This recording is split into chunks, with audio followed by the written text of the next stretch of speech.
Atcerieties Havaju salas. Briesmīgākā traģēdija. Šis murgs, pamesti, atstāti, kliedzoši cilvēki ugunī un nekādas palīdzības no valdības. Tāda ir mūsu realitāte. Un tas attiecas ne tikai uz mūsu valsti. Atcerēsimies Vētru Daniels. 10. septembrī tā skāra Lībiju.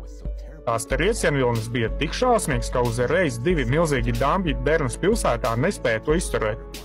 Miljoniem tonu ūdens noskaloja visu savā ceļā.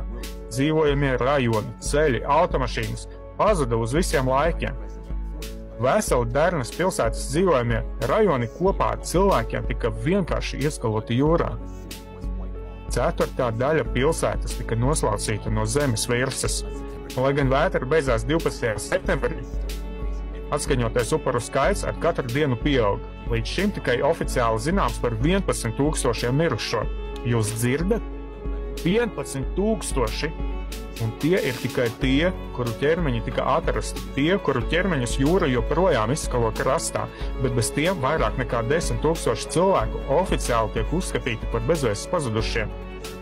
Izdzīvojušie vietējie iedzīvotāji stāsta, ka neviens viņus nebrīdināja par vētras stiprumu. Neraugoties uz to, ka abiem dambjiem jau ilgāku laiku bija nepieciešams remonts, neviens tos nesteidzās nostiprināt. Neviens nebrīdināja cilvēkus, ka šī vētra var sagraut dambjus. Neviens pat nedomāja veikt evakuāciju. Neviens neglāba Lībijas iedzīvotājus no nāvējošām lamatām. Tūkstošiem un tūkstošiem cilvēku, tādi kā mēs ar jums, ir miruši, un neviens neatgriezīs viņu dzīvības.